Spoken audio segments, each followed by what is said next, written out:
ایک بہت بڑا گناہ بدنگاہی کا گناہ ہے. آپ کو پتہ ہے ہمارے ملک کے اندر بدکاری، زنا اور بے حیائی کی شرح کتنی بڑھتی جا رہی ہے، کس قدر بڑھتی جا رہی ہے. وہ لوگ جو نکاح کر لیتے ہیں وہ بھی اپنی نگاہوں کو، میں اکثر کہتا ہوں، حضور نے فرمایا نکاح آدھا ایمان ہے. جس نے نکاح کر لیا اس کا ایمان مکمل ہو گیا. تو جو نکاح کے بعد بھی باز نہ آیا، میں اس کو بے ایمان نہیں کہتا، لیکن نبی پاک نے فرمایا جو نکاح کر لے اس کا ایمان ہے، بولیے ایمان محفوظ ہو گیا، اس کا ایمان، سارے بولیے ایمان. اور جو پھر بھی باز نہ آئے، حضور کہہ رہے ایمان مکمل ہو گیا. اور جو نہ باز آیا کیا فتویٰ دیا جائے حدیث کی روشنی میں؟ میرے نبی پاک کی بارگاہ میں عورتیں آئیں توبہ کرنے، بیعت کرنے، مسلمان ہونے. تو حضور بیعت لیتے وقت فرمانے لگے میرے ساتھ وعدہ کرو، جھوٹ نہیں بولو گی، غیبت نہیں کرو گی، زنا نہیں کرو. ایک عورت بول پڑی، کہنے لگی یا رسول اللہ صلی اللہ علیہ وسلم میں مسلمان تو نہیں پر خاندانی ہوں، میرے گھر والوں کے ذہن میں بھی کبھی زنا کا خیال نہیں آیا. ہم تو اسے خاندانوں کے وقار کے خلاف سمجھتے ہیں. روز بری نظر سے کسی کو دیکھنا اور کسی کے بارے میں غلط باتیں، ناراض نہ ہونا. بہت سارے بوڑھے بھی لذت لے لے کے جرم بیان کرتے ہیں، گناہ بیان کرتے ہیں، غلط باتیں کرتے ہیں، کسی عورت کے بارے میں تبصرہ کرتے ہیں. کیا سمجھتے ہیں مرد اور عورت معاذ اللہ تعالیٰ ایک کمرے میں جا کے بدکاری کرے تو وہی زنا ہے؟ میری طرف دیکھیے اور جھانک کر کے سنیے کیا عرض کر رہا ہوں، ادھر دیکھیں میری طرف. نبی پاک صلی اللہ علیہ وسلم نے فرمایا زنا زبان کا بھی ہوتا ہے، زنا کان کا بھی ہوتا ہے، زنا آنکھ کا بھی ہوتا ہے. حضور کس طرح؟ فرمایا جس نے گند دیکھا اس نے آنکھ کا زنا کیا، جس نے لذت لے کے سنا چپ نہیں کرایا، پوری بات سنی، وہ بھی زانی ہے. اور جس نے گندی بات بولی وہ منہ کا زانی ہے، جس نے گند سوچا وہ دماغ کا زانی ہے.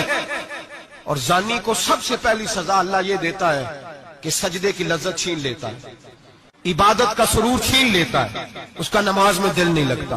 قرآن میں سب سے پہلی سزا اسے اللہ اپنے دروازے سے دور کر دیتا ہے. بھائیو آج ہمارے سجدے بے کیف ہیں، آج لوگ غلط جگہ پہ گھنٹوں بیٹھے رہتے ہیں. مسجدوں میں لوگوں کے دلوں کو گھبراہٹ ہوتی ہے، لوگ بھاگتے ہیں. میرے نبی پاک نے فرمایا تو نظر کو پاک کر لے، اللہ تیری عبادت میں لذت پیدا فرما دے گا. میرے بھائی یاد رکھ لیں اور سن لیں، سب سے کمزور آدمی وہ ہے جس کا ذہن پاک نہیں. سب سے کمزور آدمی وہ ہے جو کردار کا غلط ہے.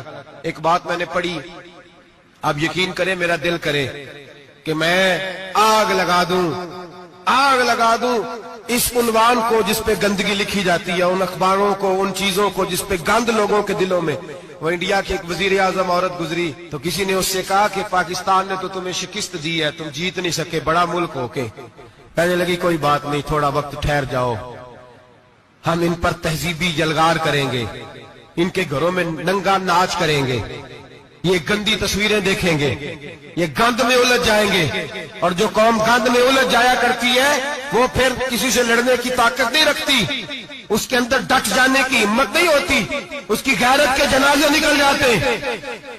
دل کرتا ہے جل جائے وہ جل جائے جہاں سے برائی پھیلتی، تباہ ہو جائے وہ علاقے جہاں سے گند ہوتا ہے. لوگ گند کی کمائی کھاتے ہیں، گند کی. ایکٹروں کے ساتھ کھڑے ہو کے فوٹویں کھچاتے ہیں اور گناہ پہ فخر کرتے ہیں. اور گندے لوگ کہتے ہیں اللہ کا فضل ہے ہم گند پھیلا رہے ہیں، ثم معاذ اللہ. لوگ گناہ پہ فخر کرتے ہیں چوکوں چوراہوں میں. محمد بن قاسم آئے ہندوستان پہ راجہ دہر کے مقابلے میں، نوجوان میری طرف دیکھیں اور صحیح ہو کے بیٹھے، خاصے صحیح ہو کے بیٹھے، تقریر نہیں کر رہا، جذبات کا. میرے جذبات سنیں، دل کے پھپولے جل رہے ہیں حسینے کے داغ سے. اللہ کی قسم روح کی گہرائی سے بات کر رہا ہوں، وہ بات کر رہا ہوں جو سینہ کہہ رہا ہے کہ پھٹ جائے اور کہنا نہ پڑے. قرآن و حدیث پڑھتے ہیں اور پھر اپنا حال دیکھتے ہیں تو لگتا یہ ہے کہ عذاب قریب آ گیا ہے، لگتا ہے زمین پھٹنے والی ہے، آسمان گرنے والا، لگتا ہے قریب آ گیا ہے سارا کچھ. سمجھے کیا عرض کر یہ بات اگر آپ سمجھ گئے تو قیمت وصول ہو گئی. اس کو سمجھ گئے تو سمجھ لیں آپ کے مزاج کے اندر اللہ نے تبدیلی پیدا کر دی. محمد بن قاسم 18 سال کا جوان، ایک عورت کی عزت پر راجہ دہر ہندو نے حملہ کیا، محمد بن قاسم بچانے آئے. جب ہندوستان آئے فوج تھوڑی تھی، علاقہ تھوڑا تھا. راجہ دہر کی فوج بہت زیادہ، اور پھر اپنا عرب چھوڑ کے یہاں آ کے ہندوستان میں اس کے علاقے میں اس پہ حملہ کرنا، حالات خراب تھے۔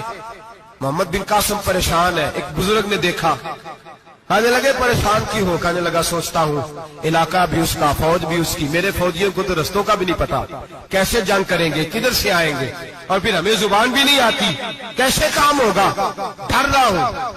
2-4 دن گزرے تو محمد بن قاسم اشاش بشاش ہو گئے۔ اور بزرگ کہنے لگے خیر ہے، بڑے مطمئن ہو گئے ہو؟ کہنے لگے بس راجہ دہر ہم سے مقابلہ نہیں کر سکتا، راجہ دہر ہمارے مقابلے میں کھڑا نہیں ہو سکتا، وہ گرا کے گرا، وہ لڑکھڑایا کے لڑکھڑایا، ریزہ ریزہ ہو جائے گا۔ آپ کو کیسے خوشخبری مل گئی؟ ایک بہت بڑا گناہ بدنگاہی کا گناہ ہے۔ آپ کو پتہ ہے ہمارے ملک کے اندر بدکاری، زنا اور بے حیائی کی شرح کتنی بڑھتی جا رہی ہے، کس قدر بڑھتی جا رہی ہے۔